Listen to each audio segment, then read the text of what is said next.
Diolch, Aidan. Pnawn da pawb, good afternoon. Yes, so Tim Opie, I'm Policy Officer with the Welsh Local Government Association.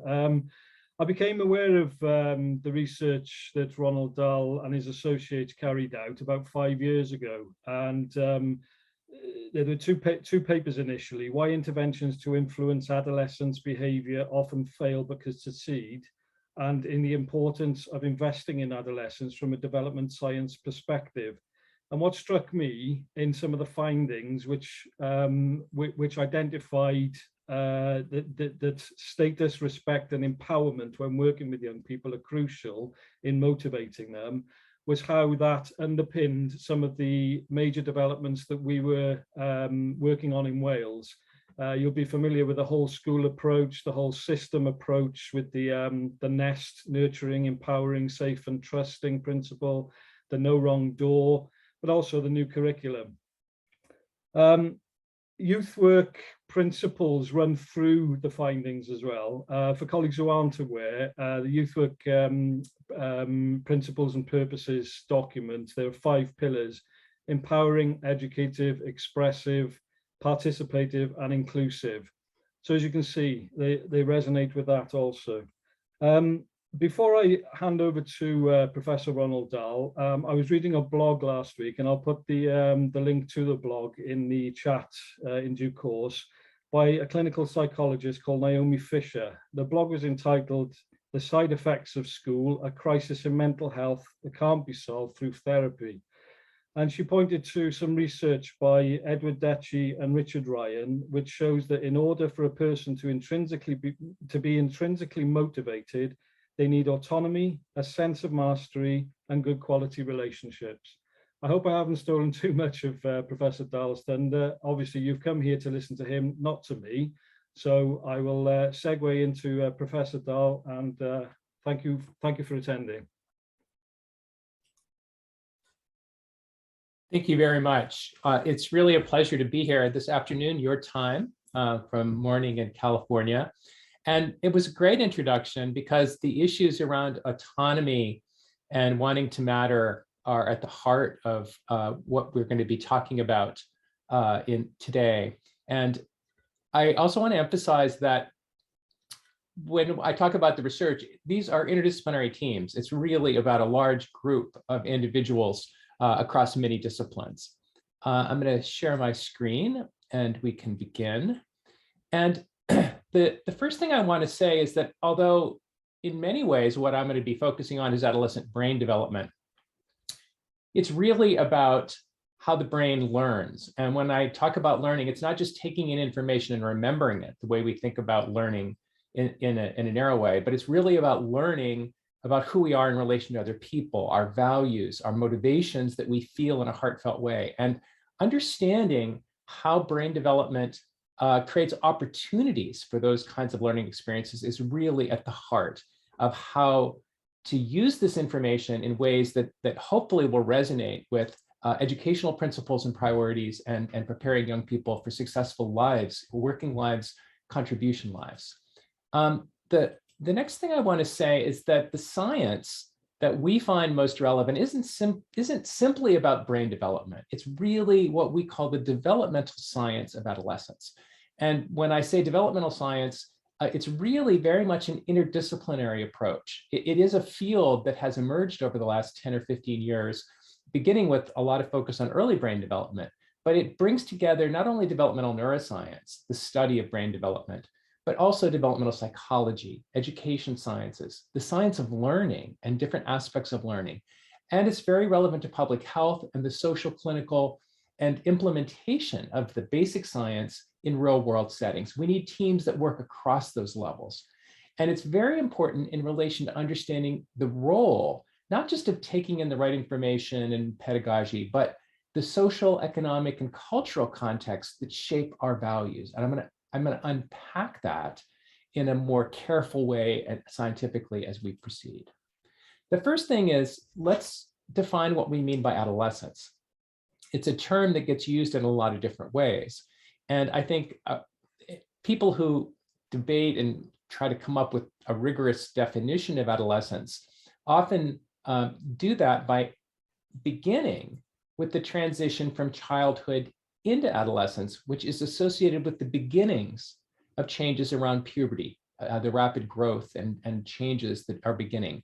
And as most of you probably know, the age at which those changes are occurring has been happening earlier. And so often by 10 or 11 or 12, some of those preliminary changes of rapid growth and change are beginning. And then adolescence doesn't end at a particular age. The end of adolescence isn't when you simply stop growing or the brain changes in some ways. It's really when you fully take on adult roles and responsibilities. And so we often find it helpful to think about adolescence as a set of changes that begin around age 10 or 11 in early adolescence, continue through middle adolescence, but then late adolescence and transition into adulthood continues to be a really important time for learning. And the particular opportunities change across those windows of time. But the bigger point I want to make is that adolescence itself has expanded. For most of human history, it's a relatively short time between beginning to have mature adult growth and taking on adult roles. And increasingly that is expanding with puberty starting earlier and the complexity of taking on fuller roles happening later. Now, when we have been studying this over the last 15 or 20 years, one of the things that we focus on as an initial window of opportunity and vulnerability is as this transition begins, as childhood is ending with these physical changes. And it's important to think, and I'm sure many of you are aware of this when we reflect, how many different kinds of changes and interacting levels of change. So there's rapid physical growth. Children are growing steadily, but when puberty kicks in, there's this spurt of growth. It's more rapid. There's the activation of new drives and motivations associated with puberty. There are sex-specific changes in the facial structure and body characteristics. Your body begins changing in multiple ways and that are different. And there's changes in sleep and the circadian timing of our sleep. There are metabolic changes associated with growing and changing so rapidly. There are changes in cognitive processes, but in particular, there are changes in social information processing. And we're going to unpack that. We become more sensitive to social feedback. We all want to be admired. We all want to be respected. We don't want to be put down or diminished, but the intensity of those feelings change as we move into adolescence. And that's at the heart of how I think the science is really relevant. It is a period of dynamic learning and development, particularly around social relationships and self-other learning. Now, this became of great interest to a lot of researchers because of the health implications. And this is what we often refer to as the health paradox of adolescence. Because on one hand, adolescence is physically the healthiest period of the lifespan. If you measure almost anything, any capacity from elementary school, early elementary school into late adolescence, it gets better. Strength, speed, reaction time, reasoning abilities, immune function, resistance to cold, stress challenges. And yet, if you look at overall death and disability, morbidity and mortality rates in terms of public health, those increase 200 to 300% between childhood and the end of adolescence. And these aren't mysterious medical illnesses. These are problems with the control of behavior and emotion. It's increasing rates of accident, suicide, homicide, depression, mental health problems, alcohol and substance use, violence, reckless behaviors, and on and on. And these were the reasons that people began studying adolescent brain development, to understand these vulnerabilities. Why are there so many problems emerging in adolescence, and how might the brain development inform that? And in addition to measurable health problems, it's also a key time for the development of habits, preferences, patterns of behavior that are emerging that have long-term health consequences, whether that's smoking, whether that's exercise activities, but it's also very relevant to educational and learning habits, preferences, and values. Now, the most important point I want to make in framing this is that for everything we can say about the negative vulnerability side of the equation has turned out to be equally true on the positive side. These rapid multi-level changes that are happening during early adolescence not only create a perfect storm of vulnerabilities for things spiraling down in young people's lives, it creates opportunities for spiraling up. It's a time of learning, exploration, acquiring deeper new knowledge and skills, forming habits on the positive side. And at the heart of this is it's a key time in identity formation, understanding who we are in relation to other people.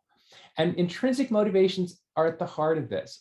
It is the classic work of Ryan and DC that was cited earlier, that we have a desire to be autonomous, and this desire to have this independence in some ways, but contributions in other ways, that is shaped deeply by this increased desire to contribute and have value, allows us to feel motivations, not by making ourselves do something we don't want to do, but we develop almost an appetite, almost a wanting to do these things. It's like, it's not just that you're a football player.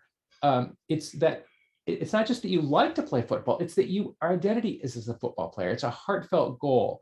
You're an honest person, not by just valuing that, it's fundamentally your identity. Shaping these heartfelt goals is one of the most important sets of opportunities. And this work has really required transdisciplinary people working across different sectors and scientific disciplines to understand the implications of these insights. And I want to unpack some parts of that a bit. Now, this broader set of issues is that it's not only shaping heartfelt goals and the way the brain is wiring up, as we'll talk about in a few minutes. It's really such an important time for setting habits, preferences, and values. Now, some of that starts very early. We all know that. Some of these individual differences are developed at very early ages. But there's another set of values and mindsets that are really shaped more actively in early adolescence and into adolescence. And that's been an important set of insights scientifically. There's been this idea that between the 0 and 3, the first few years of life, that so much of the brain is taking shape. And that is true. But what's equally true is there's a lot of plasticity and rewiring of the brain well into early adolescence and well through adolescence that is at least as important for many aspects of what we care about. And that's really at the basis of the work I'm going to talk about.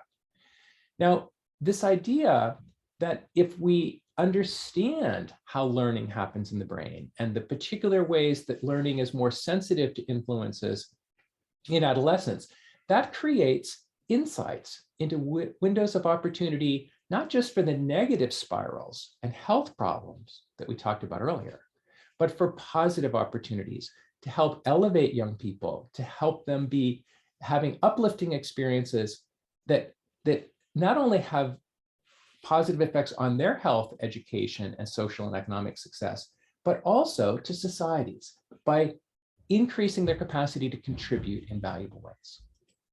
So let me slow down a little bit now and dig into the science a bit. And the first point that I want to make, and this work has been really strengthened by a lot of basic science research in early child development. So we're going to focus on that briefly.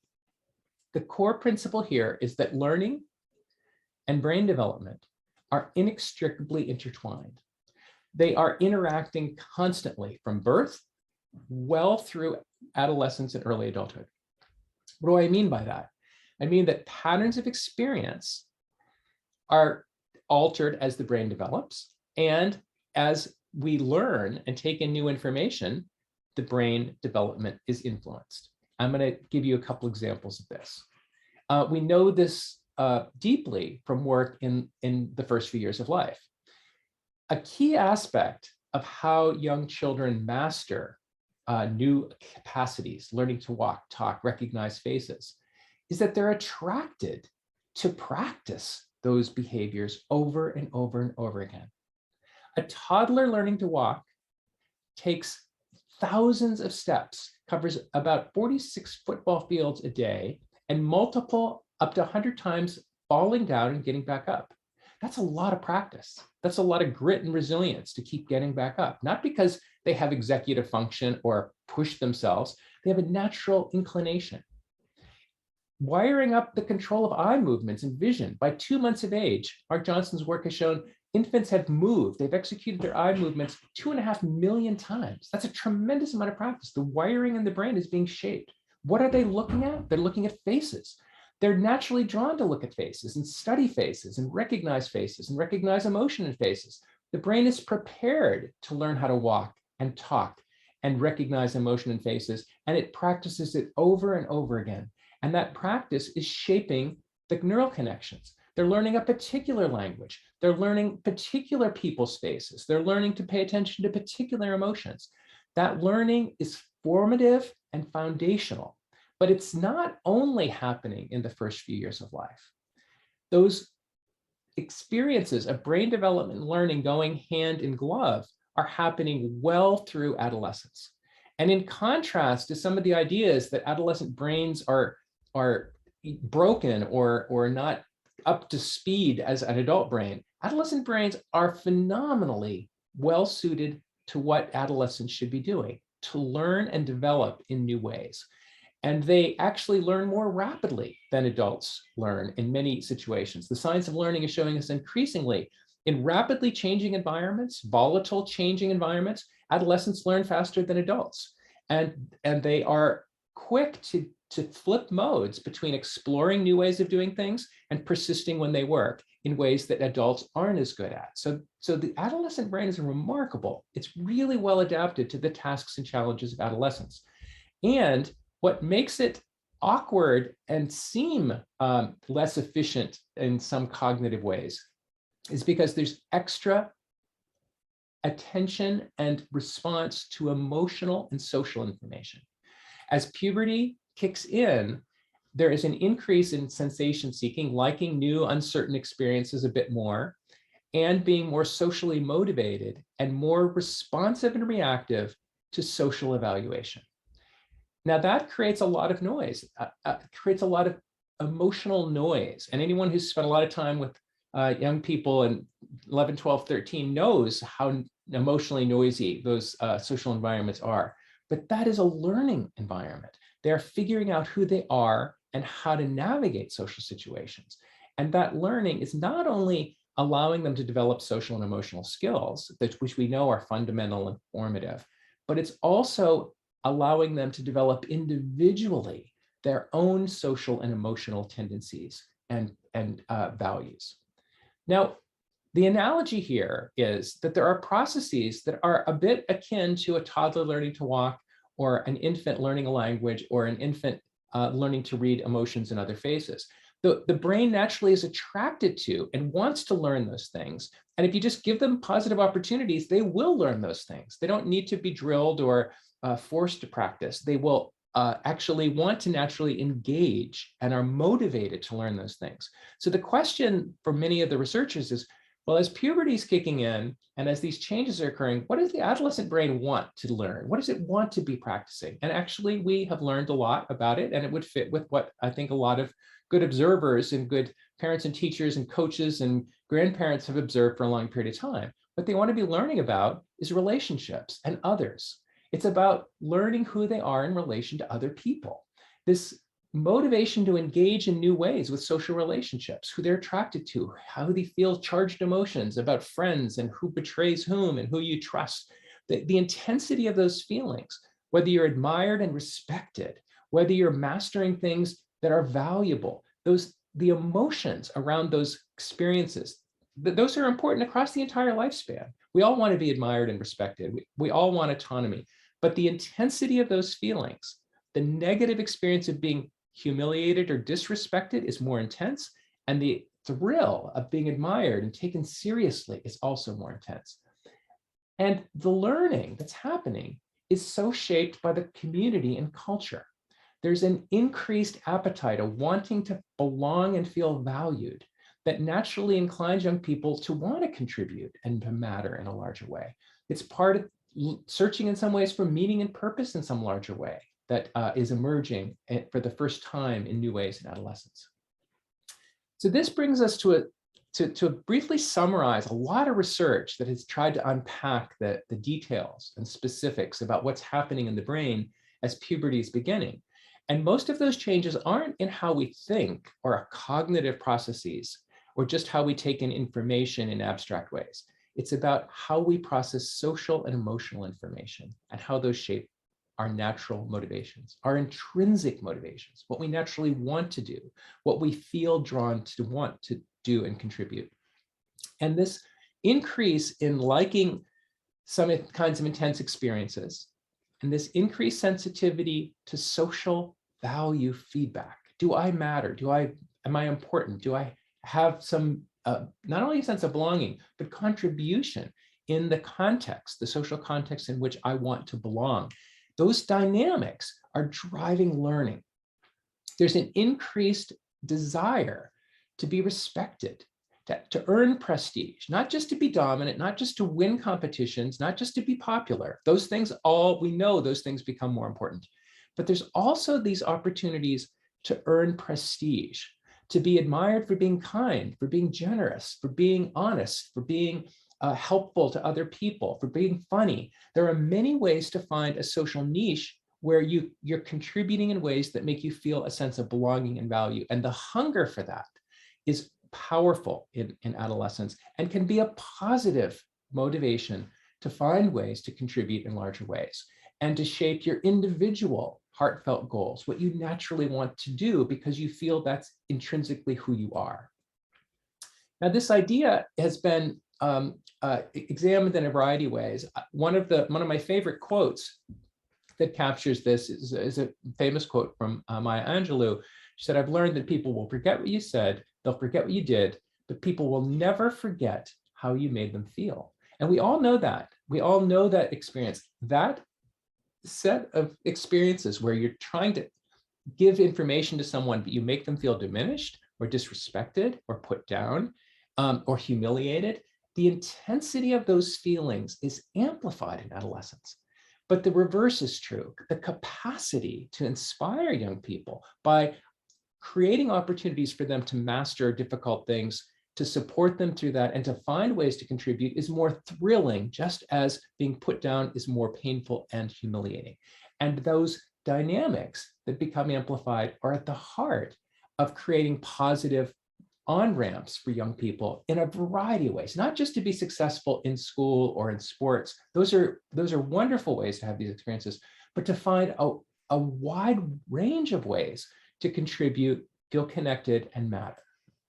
So we've been using this term in our center in the developing adolescent more frequently, is that a key way to understand what is particularly important in adolescence is that mattering really matters. It's a time when mattering to other people becomes amplified as a motivation. And that allows lots of ways, lots of pro-social, adaptive, healthy ways for young people to find ways to matter. If they don't have opportunities to feel like they matter in healthy ways, they're more likely to find ways to feel like they matter in negative ways. And so from a social perspective, creating more opportunities, not just to be liked and admired and respected, but ways to contribute and feel like you've earned respect and earned prestige and earned status. Now, obviously, there are sort of cheap ways to do that, to just gain popularity or attention really quickly and as a flash. Those are not as likely to be healthy. But creating ways for young people to earn that kind of prestige and admiration by contributing, by finding ways to do things well, that's the sweet spot that helps promote pro-social adaptive development. So this desire to wanting to feel like one matters, this motivation to learn ways to contribute, some of that is clearly true even in early childhood experiences, and it's continuing through adulthood. But this amplification creates opportunities for young people to get the feelings they want to have, that feeling of mattering, by contributing, by finding a niche. And that can be working in a variety of ways for others. It can be finding ways to contribute that are recognized through a wide variety of sports, activities, clubs, contributing to society, to your community, to your family, to friends. Finding ways to create those feelings authentically. Just telling people they matter in words may not create those feelings. It's having the experiences that you've earned it, that go hand in glove with what young people are wanting to feel, just like toddlers want to get up and try walking again and again. The social and emotional relationship learning in early adolescence is being pulled, it's being attracted to finding ways to contribute, which is a good thing. It's part of the amazing capacities in adolescent brain development for people to have ways to seek contribution opportunities. Now, what is that doing in the brain? I want to just take a few minutes to go over just one line of research that helps us get insights into why those particular experiences become so important. And the first thing to say here is that in the field of neuroscience, what we're understanding increasingly is it's not about the shape and structure of different areas of our brain. And people talk about the frontal cortex or the amygdala as structures. Increasingly, what we're understanding is what makes us uniquely different isn't the size of our amygdala or the size of our prefrontal cortex. It is the patterns of connection across these different neural systems. There are these superhighways and faster highways and back roads. The patterns of connection across the brain and how different parts of the brain work together is really at the heart of understanding individual differences that are shaped by development. And the connectome is basically, in a quantified way, looking at, for a particular person, where exactly are your superhighways and where are your relatively fast roads between different areas of the brain, and where are there fewer connections. And those are shaped by in individual ways. If you look at adult connectomes, they're quite different and quite distinct. But when do those distinctions occur? Well, it's like a fingerprint in a way. It's like a connectome level of individual differences like a fingerprint. But fingerprints are different from birth. Connectomes are not. One of the most amazing things that's emerged is that even children 8 to 10 years of age, the connectomes that across different children are much more similar. This graph shows basically the percentage of distinctiveness. How different is the connectome if we looked at those maps of all the connections in the brain across these systems? This shows that 15% distinction means that they're 85% the same, or 25% distinction means they're 75% the same. These are children 8 to 12 years of age in the bottom. And the black line is all of the kids, and the blue is the males, and the orange is the females. What you can see is that between ages 10 and 16, they go from being 25% distinct to being more than 55% distinct. Who we are at the level of where those superhighways and those fast-acting ways of responding and feeling in different situations is being shaped to a very large degree between ages 10 and 16. And what's interesting is in girls and females, it's happening earlier and it's accelerating more rapidly. And in boys, it starts a little later. Puberty starts on average about 1.5 years earlier in girls than boys. This really seems to be tied to puberty kicking in these more intense feelings and motivational links across the brain, and then this particular sets of experiences. It's not one experience. It's like a toddler learning to walk. It's those social experiences of figuring out who you are, how you can matter, how you can contribute, is shaping the structure of your brain that's going to be having those same superhighways for probably the rest of our lives. They can continue to change, just like we can continue to learn new languages as adults, but it takes a lot more effort and experience more and more times to really shape those connections. The plasticity in the brain is really being shaped in large ways, not only by the first few years of life, but at the connectome level between ages 10 and 16. Why is that important? Because that creates opportunities, not just for the negative patterns, but for the positive patterns.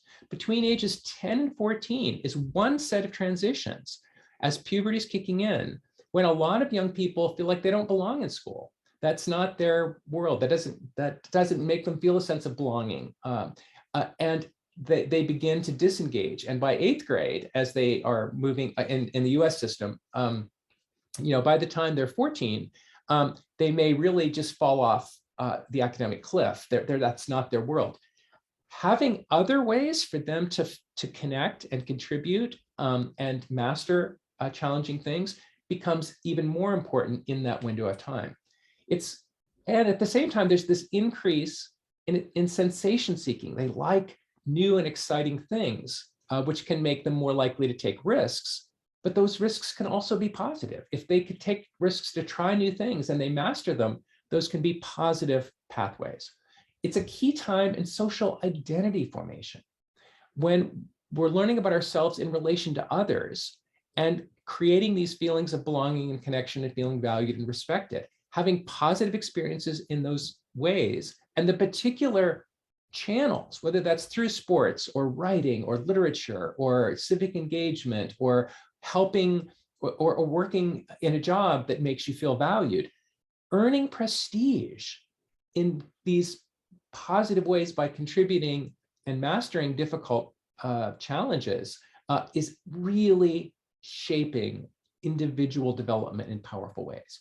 And it's shaping not only how we think and habits and mindsets, but what we feel at a heartfelt level is who we are and what we want to be. And these functional brain connections between our emotional values and priorities and our goals are being actively shaped during that period of time. So in summary, adolescence appears to be a developmental window of opportunity, and it's a key time for motivational learning. And when I say motivation, it's not motivation at the level of making ourselves do things. That's part of motivation. But what do we naturally want to do? It's like falling in love with literature or a sport. We naturally get pulled to wanting to do more of that. And the brain expects to adjust the targets and intensities of these motivational feelings through practice. And those practice experiences that really move us, that really uplift us in these ways of feeling like that we're valued, that we belong, and that we're contributing, are formative and powerful. There are natural proclivities in adolescence to learn about social relationships, who we are in relation to other people, in the same way there's natural proclivities for a toddler learning to walk. They're going to experiment. They're going to make mistakes. They're going to feel embarrassed and humiliated. They're going to mess up. But that's just like a toddler falling down and getting back up. Finding support and positive outlets for these learning experiences are incredibly important in this window of time for positive outcomes, not just to prevent the negative ones. And in essence, finding ways to feel like you matter by doing things that matter to others. That's pro-social development. It is win-win. It's good for our communities and families and nations to matter by doing things that matter to others. And it is good for individuals. And we're all going to be different in where our capacities are and where we can best contribute. And it's a natural set of proclivities for young people to search for meaning, to search for ways that they can matter in larger ways. It's also a risk for people to get that feeling in unhealthy ways. Early adolescence is a sensitive period for learning these pro-social motivations and these learning mindsets and work mindsets that are really an investment for tendencies that will be enduring for a long period of time. They continue to be shaped in mid-adolescence, in late adolescence, and early adulthood, social transitions, changes in life. There's a lot of plasticity in the brain that continues. But just like with the early child development, creating positive tendencies during earlier windows really have larger impact. And other transitions, like transition into adulthood, also creates unique opportunities. That would be a separate talk. But increasingly, I think the science is telling us that it's not just about a single channel of success or having people, do things in a particular way. It's helping to encourage people to find their own path to matter, to contribute, and feel like they're earning prestige in these positive pro-social ways during these windows of time. School can be an incredibly powerful platform, structure, environment to promote those kinds of experiences. And after-school experiences and work experiences and civic engagement, finding broader ways to contribute are equally as important for having those positive learning experiences. So thank you very much. I went over a lot of information very quickly. I'm hoping that the general principles that I've outlined and giving some insights into the brain development research that help to illustrate how these interactions between our thoughts, our feelings, and our sense of self and wanting to have positive experiences in those ways help that they resonate in some of your experiences and ideas. So I look forward to having a chance to address questions to begin to make the links between some of these ideas. So it looks like there are some that are appearing in the chat. Just a second.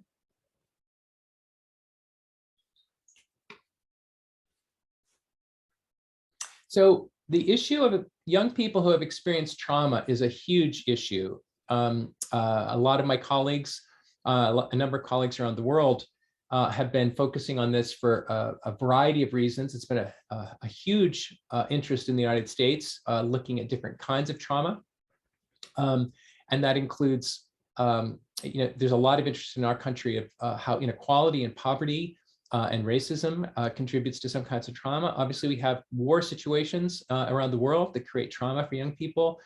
There's sources of violence and substance abuse. I think that there are I'm going to slow down because these are complex issues. So one of the areas of research that has had a lot of attention recently, particularly in the last couple of years, focuses on early trauma, that is in the first 5 to 8 years of life. And there's an increasing concern that minimizing those traumatic experiences is hugely important because the brain is sensitive in different ways, particularly early on to certain kinds of trauma. And there is also research that even among young people who have experienced trauma in early development, early adolescence is another window of opportunity. Kate McLaughlin, who's a professor of psychology and neuroscience at Harvard, has been doing she and her team have done some really innovative research showing that as these new motivations kick in at puberty and what young people find salient, they're trying to look for what feels meaningful, that can create new opportunities even for young people who have experienced trauma. The second part of this is that having trauma-focused interventions and sensitivity to the fact that young people have experienced trauma. There's a lot of really innovative programs that are incorporating those insights into how to promote young people in that period of time. And then the third thing is that obviously a lot of young people continue to have traumatic experiences or new traumatic experiences in early adolescence. And those are also really important issues to focus on.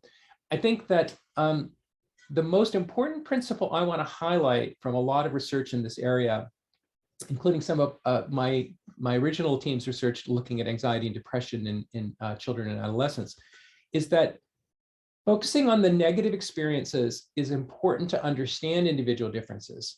But even with a high rate of negative experiences and traumatic experiences, the presence of positive is crucial. Creating new positive experiences, new opportunities, having new social learning in this window when young people are more naturally inclined to learn about self and other and relationships, creates new opportunities to have positive experiences, to learn how to trust. One really strong, trusting, mentoring relationship in early to mid-adolescence can be powerful. I saw a study recently from children in foster care system in the United States that have had numerous relocations and traumatic experiences. Having relationships that bridge across those, even one strong positive relationship can help in important ways. So there's a bit of a yin and a yang. We need to understand the impact of trauma and negative experiences and try to minimize those. And even if they have been those experiences, the presence of one or more positive, trusting social experiences that help this kind of formative learning happen still continues to be important. Let me scroll. So the next question I like about the use of affirmation, highlighting positive attributions rather than praise with adolescents. It's a really important set of points here. And that is, what do adults do that help young people get the feelings that they want? And so the first point is, it relies more on their own experiences than the idea that they accomplish things that they're recognizing, using effort and accomplishing things, and then reflecting on that experience seems to be an important combination. And the role of adults, not just praising them, but affirming what they accomplished, that they earned it, that they being admired. And I would say that what the data that I've seen, and obviously if it's clinical experiences as well, is young people are very, very sensitive to authenticity. If you try to say something strategically, like you're thinking, well, what might really help this person feel affirmed or recognized is if I say this. If that sounds a little off to them, they are super sensitive to authenticity. And so I think finding authentic ways to admire their efforts, to admire what they accomplished and have it feel sincere, I think that's really important. One of my favorite studies, it's a really classic set of studies that were done initially at Stanford, at probably 50, it started about maybe 10 years ago at least. They were giving young people feedback in a school setting, and they were writing an essay, and they were given feedback about their essay and by a real teacher. And in half of the cases, there was a yellow sticky applied to the feedback in half of the cases randomized. And it said on the control condition, I'm giving you an opportunity to revise your essay, and I would like you to look at this feedback and revise. And on the other, it said the same thing, except it said, and I'm giving you this feedback because I believe you could do better. And I think you could do a much better essay, and I would like to see you use this. And the influence of that yellow sticky saying, I'm giving you this feedback because I believe in you, that basically this caring and high expectation had a very large impact on who revised their essay and who stayed in school. And there's actually years of follow-up that this one intervention, it's not the magic intervention, it was that came from a real teacher who really did care, but that message combined with that really altered them coming back, revising their essay and engaging. And so this idea of feeling valued, having that feel authentic, and it's not just praise that you got the A, it's not just some objective sense that you in the competition won. It's that it's at the relationship level, this authentic feeling that you did admire their effort, you did admire that they came back and tried a third time. Those real moments that is experienced by young people, I think those are really key parts of what the evidence suggests. So the chemical and hormonal changes around 7. So it's important to say that developmental psychologists and developmental scientists often talk about this idea of what we call continuities and discontinuities. And so, and each is important. So think about just physical growth. I mean, kids are continuously growing. Infants grow fast, and toddlers are growing. There's continuous growth, but there's discontinuities as well. And so one of the things that we know even about hormones, there are some kinds of hormones from the adrenal glands, these adrenal androgens that start going up at 6, 7, or 8 years of age. And some of the pubertal hormones that kick in and go up more rapidly, testosterone and estrogen, are happening more directly linked to puberty. So there are changes.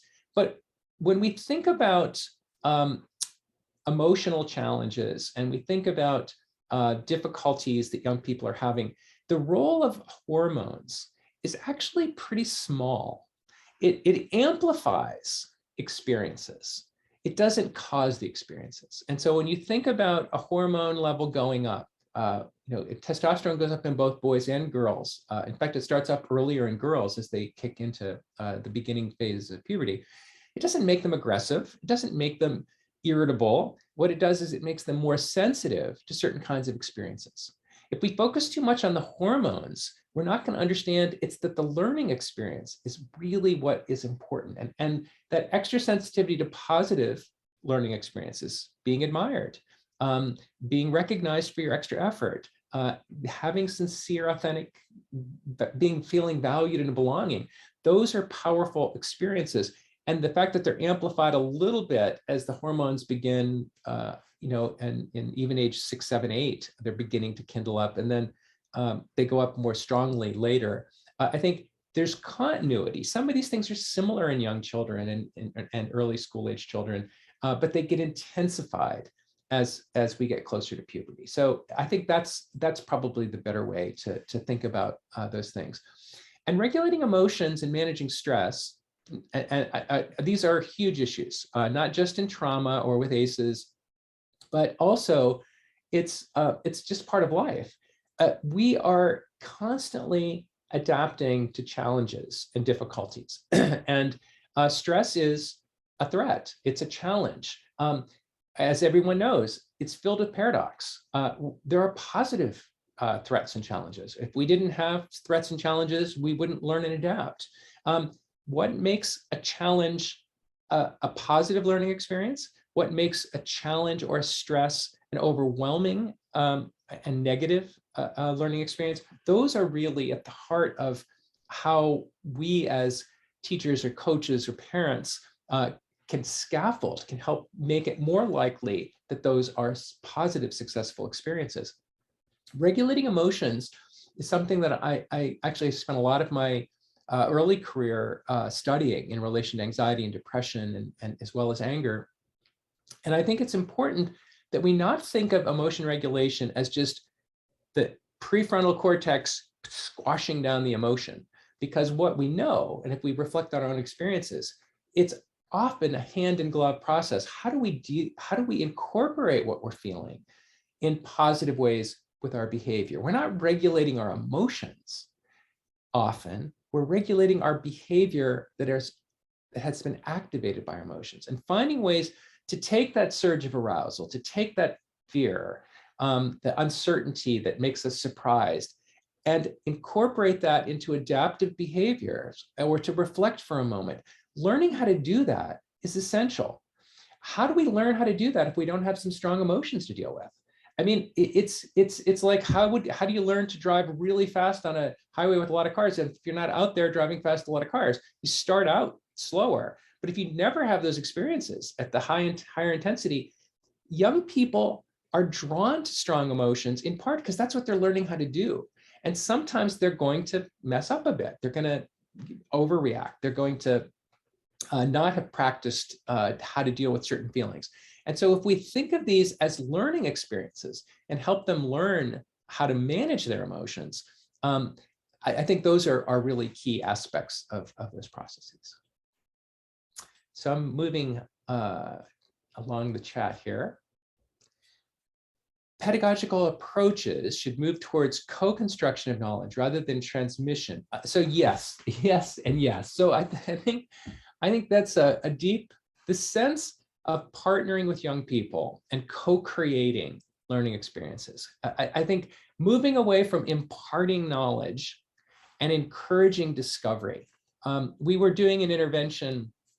I'll skip the long tangent. We've been invited to design interventions in actually a number of settings especially in this 10 to 13, and we had a project in Tanzania where we're working with really impoverished young people and trying to create some positive learning in particular ways. I'm saying this because what we ended up calling the program is discovery learning, because in that setting, the teachers were so focused on getting the right knowledge into young people and controlling their behavior, because there was just so few teachers and so many kids.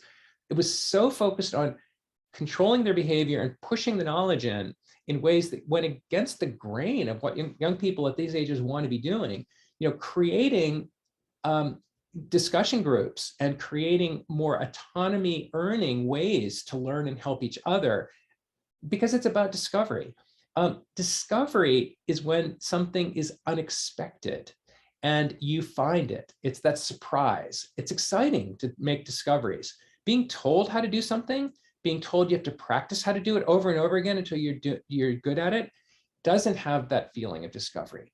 There's been some really nice studies showing that rather than explain how to do something and then tell them to do that, let them try to figure it out on their own and then come in and create some help with how to understand how to do that is actually more effective learning. There's a really nice paper in this space.